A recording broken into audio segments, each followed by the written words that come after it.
前7个月，中国财政支出突破21万亿，赤字高达5.6万亿。听起来是不是很抽象？可翻译成大白话就是政府的钱袋子快被掏空了。21万亿是什么概念？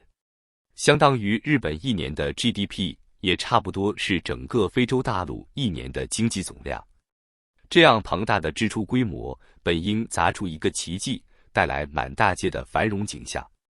但现实却冷冷的打脸，工地停摆，商场冷清，年轻人靠送外卖糊口，消费数据一泻千里。财政部自己公布的数字里写得很清楚，2025年前7个月，中国财政总支出21.5万亿元，同比大增 9.3%， 创下自2022年8月以来的最快增幅。可与此同时，财政缺口高达 5.6万亿，比去年同期扩大 49%。什么意思？就是花的钱远远超过挣的钱，窟窿越补越大。官方解释说，这些钱主要用在基础设施投资、补贴地方、发公务员工资等等。可问题是，这么多钱撒下去，老百姓并没有感受到钱花在自己身上。看数据就知道了，7月工业生产同比增长只有 5.7%， 远低于 6% 的市场预测，创下去年11月以来最差。零售销售同比增长 3.7%， 比6月的 4.8% 还低。消费不是复苏，而是再次熄火。固定资产投资增速从 2.8% 掉到 1.6%， 几乎要趴在地板上。更残酷的是失业。7月份，中国城镇调查失业率上升到 5.2%， 比6月高 0.2个百分点。看似小小的 0.2个百分点，背后可能意味着几十万年轻人彻底失去收入来源。钱花了，地铁还是空荡荡，商场依旧没人。砸下去的21万亿就像掉进了无底洞。为什么钱砸不动了？过去中国有个铁三角，房地产、出口和基建，只要这3驾马车动起来，经济就能哗哗往前跑。可是2025年的今天，3驾马车几乎同时失灵。房地产不必多说，光是今年上半年，全国商品房销售额同比下降了 20% 以上。恒大、碧桂园式的烂尾消息已经让购房者彻底丧失信心。基建呢？地方政府本来是主力军，但现在债务高企，光偿还利息就快压垮财政。出口受中美关税战的拖累，已经被硬生生按在地上。瑞士农奥银行的宏观策略师 Homan Lee 就直言，7月份的主要经济指标表明，中国和关税相关的低迷已经开始，需求和供应都丧失了动能。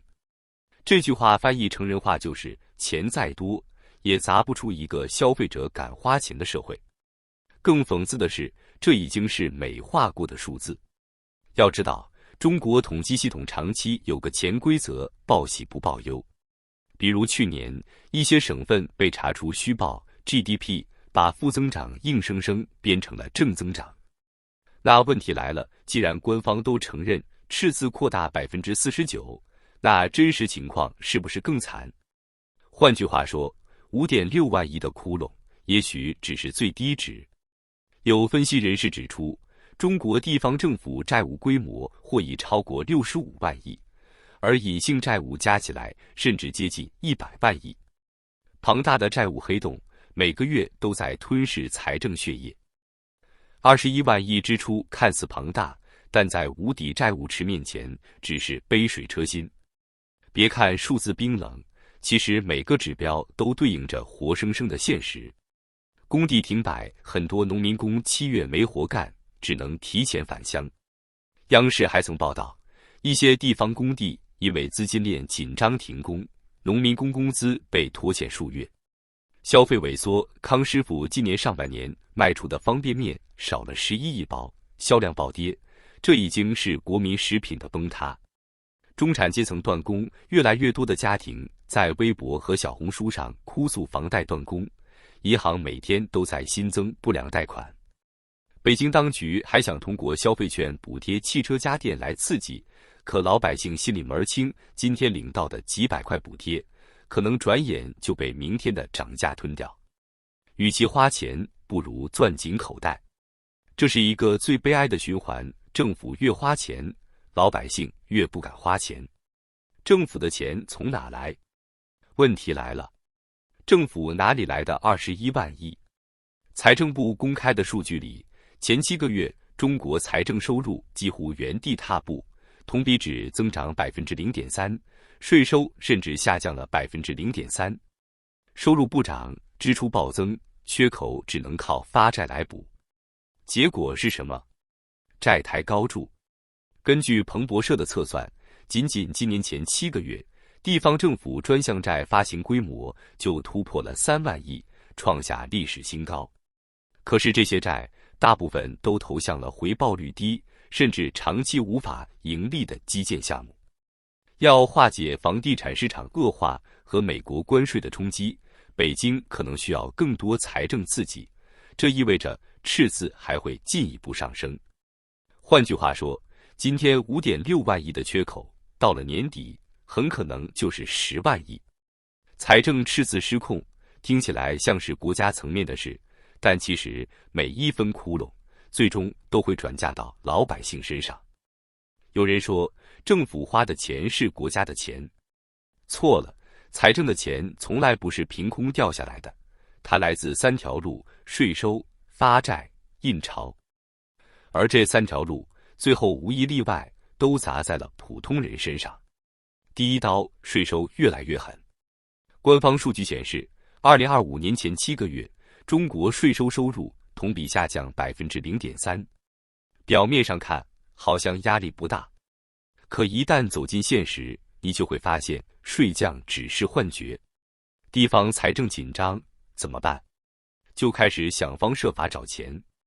去年，河南、贵州、辽宁不少地方小企业主爆料，税务部门上门突击检查，逼着补缴所谓的历史欠税。一些夫妻店一下子就被补缴几十万，直接倒闭。北京大学法学院一位教授直言，现在税收征管已经变成了创收工具，财政压力越大，对企业的掠夺就越严重。于是，创业者不敢投资，中小企业关门，年轻人失业。财政赤字的第一波冲击就这样落在了打工人和个体户身上。第二刀，债务最终由老百姓买单。别以为债务是政府欠的，跟老百姓无关。恰恰相反，债务就是一个看不见的锁链，锁在每个人身上。中国地方政府债务已超过65万亿，而如果加上隐性债务，可能接近100万亿。什么意思？按14亿人口来算，每个中国人背上至少7万元的政府债务。有人说，债务可以滚动吗？反正以后再还。可问题是，这些债务每天都在吃利息。2024年，地方政府光是偿还利息就超过1.3万亿，相当于全国所有大学生1年的学费总和。而当财政收入捉襟见肘时，唯一的办法就是削减公共服务。你是不是觉得看病越来越贵？是不是发现孩子的教育经费越来越少？这就是债务转嫁的直接后果。政府花的钱最后变成老百姓的债。第三刀，通胀和货币贬值。财政赤字怎么补？除了税收和发债，最直接的办法就是印钱。如果赤字继续扩大，中国央行很可能会选择进一步放水，释放货币。这会带来什么？物价上涨，人民币贬值。已经有迹象了，今年上半年，中国食品价格整体上涨 3.2%， 猪肉价格更是暴涨 20%。与此同时，人民币对美元汇率一度跌破 7.5， 创下近3年来的新低。老百姓的感觉就是工资没涨，房贷压身，买菜还越来越贵。财政赤字的黑洞就这样一步步吞噬每一个普通家庭的生活。悲惨的未来，老百姓越来越穷。财政赤字本质上是一个财富转移器，它把财富从老百姓的口袋里转移到债务和利息里。还记得康师傅方便面销量暴跌11亿包吗？这不仅仅是消费降级，而是财政危机的影子。因为政府没有钱给民生，老百姓只能勒紧裤腰带，连几块钱的方便面都要精打细算。过去中国人最大的骄傲是勤劳能致富，可现在勤劳变成了活着的代价。一个农民工一天干10几个小时，收入却还不够养家；一个大学毕业生送外卖送到凌晨，月收入却只有3000块。他们不是不努力，而是整个经济环境已经陷入了财政黑洞。最可怕的是，这是一条无解的死循环。政府为了刺激经济，不断增加支出，支出导致赤字扩大，赤字导致债务上升，债务逼迫政府增加税收，减少民生投入，老百姓更穷，更不敢消费，经济继续下滑，政府不得不再刺激。如此循环往复，最终陷入财政崩溃的深渊。这并不是危言耸听。国际货币基金组织在今年的报告中就警告，中国财政状况已经接近不可持续。而美国穆迪评级公司早在去年底就把中国地方政府的债务前景下调为负面。一旦资本市场彻底失去信心，人民币贬值加剧，外资逃离，财政危机就会变成全面的经济危机。最后一个问题，谁来买单？财政赤字的最终买单者永远是老百姓。公务员工资照发，大型央企照样拿补贴，真正受伤的是那些没有话语权的普通人。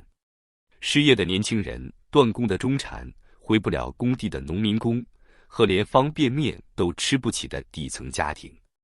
如果说21万亿财政支出是一场豪赌，那么老百姓就是被迫上桌的筹码。这就是今天的中国，赤字创新高，债务压顶，民生缩水，未来无解。国家的财政危机最终会变成一场全民的生活危机。2025年前7个月，财政支出21.5万亿，赤字5.6万亿。数字背后是残酷的真相，钱花了，经济没起来，反而让普通人更穷。财政赤字不是冰冷的统计学，而是千千万万家庭的悲惨日常。它会以税收、债务、物价的形式渗透进每一顿饭、每一张房贷单、每一个孩子的学费里。所以，当有人说财政赤字再创新高时，不要觉得那只是新闻标题，它可能就是你钱包越来越瘪、生活越来越难的真实原因。这才是中国最悲惨的真相。